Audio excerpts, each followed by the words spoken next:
సంఖ్యాకాండము 3వ అధ్యాయము. యెహోవా సీనాయి కొండ మీద మోషేతో మాట్లాడిన నాటికి అహరోను మోషేల వంశావళులు ఇవే. అహరోను కుమారుల పేర్లు ఏవనగా, తొలుత పుట్టిన నాదాబు, అబీహు, ఎలియాజరు, ఈతామారు అనునవే. ఇవి అభిషేకము నుండి యాజకులైన అహరోను కుమారుల పేర్లు. వారు యాజకులగునట్లు అతడు వారిని ప్రతిష్ఠించెను.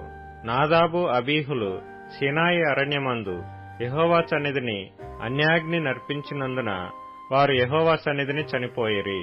వారికి కుమారులు కలగలేదు గనుక ఎలియాజరు, ఈతామారును తమ తండ్రి అయిన అహరోను ఎదుట యాజక సేవ చేసిరి.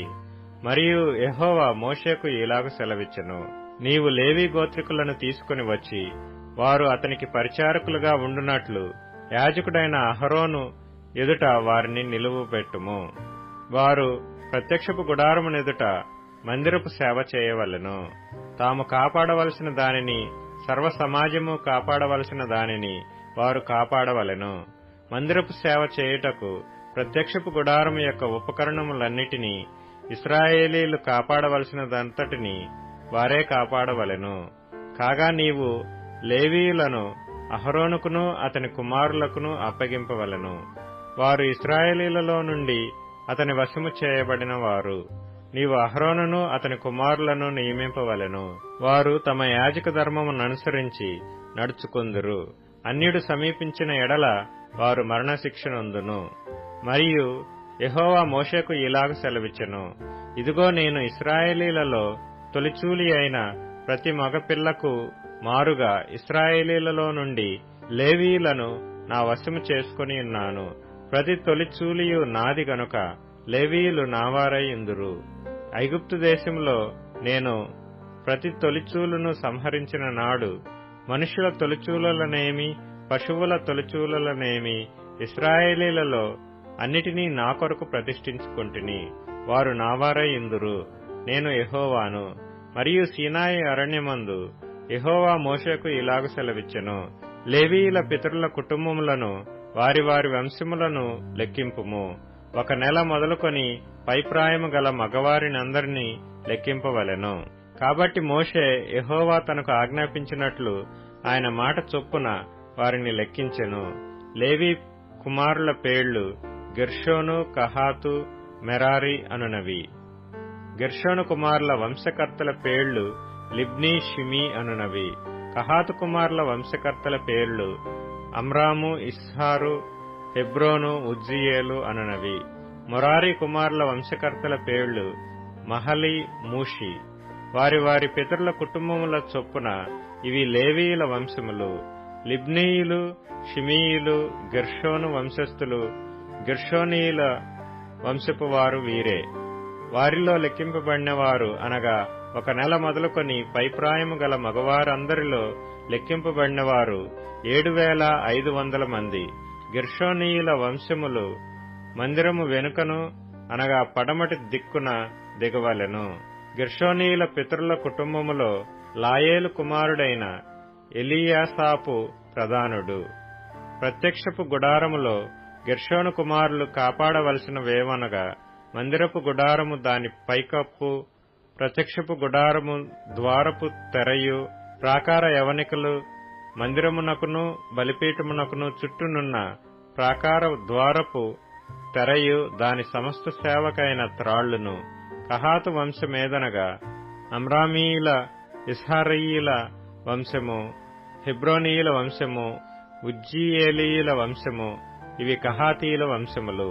1 నెల మొదలుకొని పైప్రాయము గల మగవారందరి లెక్క చూడగా 8,600 మంది పరిశుద్ధ స్థలమును కాపాడవలసిన వారైరి.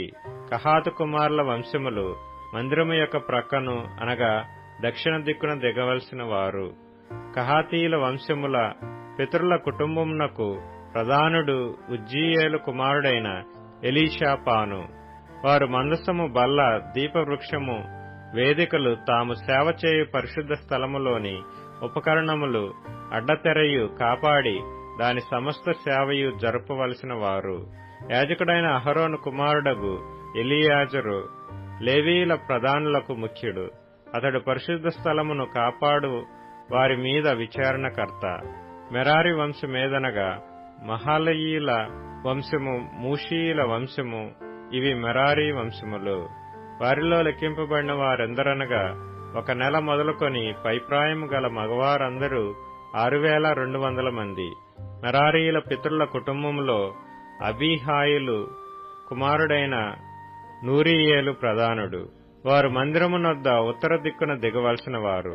మెరారి కుమారులు మందిరము యొక్క పలకలను, దాని అడ్డకర్రలను, దాని స్తంభములను, దాని దిమ్మలను, దాని ఉపకరణములన్నిటినీ, దాని సేవ కొరకైనవన్నిటినీ, దాని చుట్టూనున్న ప్రాకార స్తంభములను, వాటి దిమ్మలను, వాటి మేకులను, వాటి త్రాళ్లను కాపాడవలసిన వారు. మందిరము ఎదుటి తూర్పు దిక్కున అనగా ప్రత్యక్షపు గుడారము ఎదుటి పూర్వదశయందు దిగవలసిన వారు మోషే అహరోను కుమారులు. ఇశ్రాయేలీయులు కాపాడవలసిన పరిశుద్ధ స్థలమును వారే కాపాడవలెను. అన్యుడు సమీపించిన ఎడల అతడు మరణశిక్ష నందును. మోషే అహరోనులు యెహోవా మాటను బట్టి తమ తమ వంశముల చొప్పున లెక్కించిన లేవీయులలో లెక్కింపబడిన వారందరూ అనగా 1 నెల మొదలుకొని పైప్రాయము గల మగవారందరూ 22,000 మంది. మరియు యెహోవా మోషేకు ఇలాగ సెలవిచ్చెను, నీవు ఇశ్రాయేలీయులలో 1 నెల మొదలుకొని పైప్రాయము గల తొలిచూలి అయిన ప్రతి మగవానిని లెక్కించి వారి సంఖ్యను రాయించుము. నేనే యెహోవాను. నీవు ఇశ్రాయేలీయులలో తొలిచూలి అయిన ప్రతి మగపిల్లకు మారుగా లేవీయులను, ఇశ్రాయేలీల పశువులలో తొలిచూలి అయిన ప్రతి దానికి మారుగా లేవీయుల పశువులను నా నిమిత్తము తీసుకొనవలెను. కాబట్టి యెహోవా తనకు ఆజ్ఞాపించినట్లు మోషే ఇశ్రాయేలీలలో తొలుత పుట్టిన వారిని అందరినీ లెక్కించెను.